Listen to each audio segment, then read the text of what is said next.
Welcome to another episode. Today's question is, can wisdom and empathy be taught by education? I'll repeat. Can empathy and wisdom be taught by education? No, it cannot be taught because education deals with knowledge and skill. Wisdom and empathy are not knowledge or a skill to be acquired. Wisdom is there when thoughts do not interfere with perception. Empathy is when you feel for others as if it is your own pain or pleasure or whatever. You are in someone else's shoes.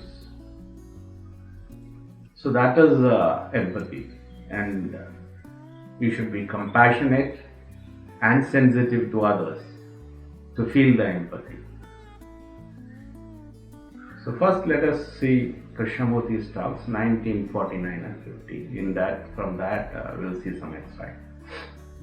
Most of us are seeking something at various levels of existence, physical comfort or psychological well-being. Or we say we are seeking truth or wisdom. Wisdom is not the struggle to become more and more. Self-knowledge is the beginning of wisdom. Here he defines what is wisdom. Wisdom is not seeking something, like knowledge is you acquire more and more.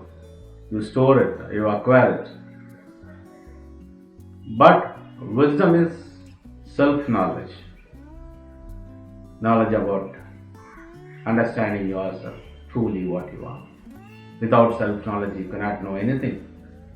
Or even if you know something, you will misuse it. So let us find out what we mean by wisdom and then see whether we can find that wisdom. What do you mean by wisdom? Is it the goal of life? If it is, then you know the goal, the purpose of life. Then wisdom is the know. Goal is what is already determined by you. You know what you are going to achieve, the final result. So wisdom is not something known, it is not a goal. So can you know and acquire wisdom, or can you only know the facts, acquire knowledge? Surely, knowledge and wisdom are two separate things. You may know all about something, but is that wisdom? Knowledge is, you specialize. You know a lot about a little thing in a narrow field. That is specialization. Is that wisdom? No, it is not. Knowledge is always an accumulator, the gatherer. But in wisdom there is no experience. Wisdom is what love is. Without that love, we attempt to pursue wisdom through continuous acquisition. What continues must decay. Because there is, in life, there is birth and death. That which grows, then decays. So only that which ends can know the wisdom. Wisdom is ever fresh, ever new. So what is wisdom? Truth is wisdom. Truth cannot be sought out.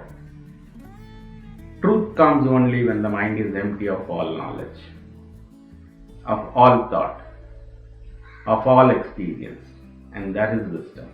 So let us again see what J.Krishnamurti says.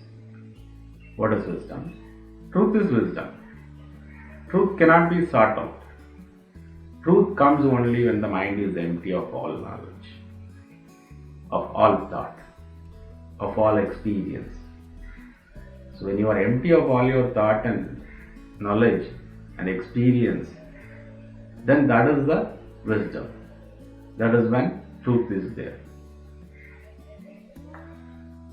Next we will see from Osho, be still and know. So what he says, knowledge makes you learn, wisdom makes you innocent. Exactly, that is the way it is put. Knowledge makes you learn, you accumulate, whereas wisdom makes you innocent. Knowledge is very ego fulfilling, very ego strengthening. The ego feeds on knowledge. Unless you know something, you won't have an ego. Like money, you accumulate and your ego is fulfilled. Same way, knowledge is accumulated more and more, and your ego is fulfilled. So you either feed on wealth or feed on knowledge. It is the best tonic for ego. But wisdom happens only when the ego has disappeared. Wisdom appears only on the death of the ego. The death of the ego is the birth of the wisdom. So here he puts it clearly. Wisdom appears only when the ego dies. So death of ego is the birth of wisdom. Mind is interested in knowledge, not in wisdom. Because for wisdom you will have to create a space called no mind. And naturally mind is afraid of our becoming interested in wisdom. Because the mind does not want to commit suicide. Sannyas is the suicide of the mind. So is meditation. So is wisdom. These are different names for the same phenomenon, different aspects of the same diamond. Knowledge depends on words. You can easily become knowledgeable by sitting in a library. But you cannot become wise that way. To become wise, you will have to be in communion with the wise man. For knowledge, all that is required of you is that you should be a student, that you should be full of questions, inquiries. You should be able to learn from scriptures, books, teachers, universities, libraries. Your memory becomes more and more rich. Your biocomputer becomes full of information. But wisdom is not arrived that way. So when you go to a library, sit there for a whole day, for days together, then you can accumulate great wealth of knowledge. You become highly knowledgeable. But that is not wisdom. Wisdom is ending of all this, ending of the ego. That's what he is trying to say. Next we will see about empathy. The questioner has asked about empathy also. So we will see about empathy from Osho's book From Bondage to Freedom. The experience of empathy is very rare. You know what empathy means. You also know what apathy means. But empathy, you do not know. Sympathy and apathy are opposed to each other. Empathy is beyond both. To help you understand it, let me tell you an incident in Ramakrishna's life. This is about Bhagavan Sri Ramakrishna Paramahamsa. So he was traveling in a boat. He often travels, He was on the other side of this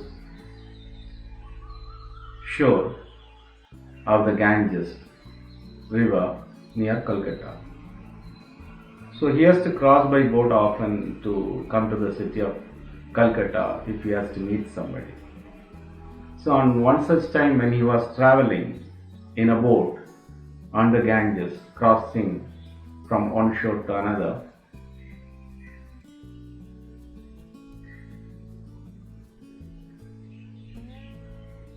his disciples all were also there. But suddenly he started crying, "Don't beat me, don't beat me." And tears started flowing from his eyes. And one could see his body was getting distorted as if he was getting beaten by somebody badly. The disciples were there and there was no one else. They were traveling in a boat and they were astonished to see this. There is nobody beating up him. There is a boatman and the disciples and Sri Ramakrishna Paramahansa. And why he is crying loudly like that? And why his body is getting contorted? They were unable to find fathom of it. Make a sense out of it. He was in great pain, as if he was in immense torture. Tears have started flowing and he was shouting, "Don't beat me." This was happening, and by the time they reached the other shore, when they reached the other shore, they found a fisherman on a bank being beaten up by a crowd, small crowd surrounding him. There were several people beating him. A couple of guys were beating him up.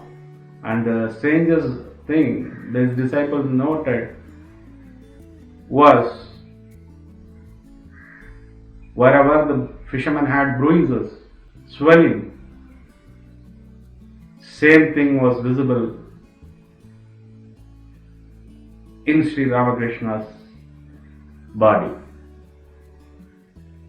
Not to that extent, but signs of beating up were visible on the body in the same locations where bruises and swellings were there in the fisherman's body.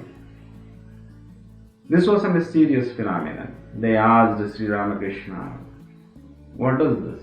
Why this happened?" He said, "This is empathy. You feel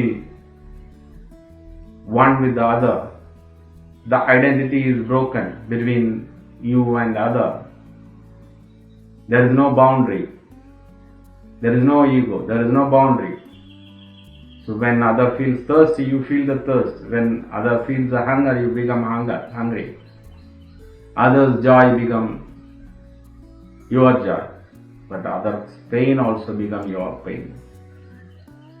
There is no longer the other. You are one with the other. There is nothing separating you and the other. So a passage is open between the two beings. Actually, it is not a passage. There is no separation. A deep connectedness. So man has forgotten about this empathy completely, but he knows about sympathy. Sympathy is not something great. When somebody is in misery, you sympathize. But if you look inside, you will find you are feeling great because you are not misery. Somebody else is. At least in this situation, you are superior. You can sympathize. You can afford it. Apathy is everyday experience. We are apathetic. It is everyday experience for us. Sympathy, yes, some people have. But still, that is from a higher position. You feel that it is not your problem. Somebody is having a problem and you are higher above. Apathy is we pass the people as if they don't exist. The servant comes in your room. We do not even notice that. We don't smile at him. We don't wave at him. We don't take a notice that somebody is coming into the room. We take it for granted. No recognition of others' existence. This is our everyday apathy towards strangers or the people we don't value. Sympathy once in a while we have. When somebody goes bankrupt, when somebody's house is burned, the whole neighborhood is sympathetic. And these are the same people who are jealous of his beautiful house. How can it be? The same people who are jealous of his beautiful house suddenly have become so sympathetic because his house is burned. It is a mask. Underneath they are feeling the great joy. This was the day they were waiting for. His beautiful house was continuously a torture for their heart. Now sympathizing with the man, they are in higher position. They are really feeling good. So that is sympathy. You keep yourself in a higher position. Pity others. So that has no value. Apathy we know. We don't bother or we do not even notice the existence of other human being, fellow human being. And sympathy is something different. You feel the pain of others. So that we have seen that in Sri Ramakrishna's story, incident actually, which happened. So with this, we will conclude this episode. Stay with me for another episode. Subscribe to my channel, share this video, Thank you.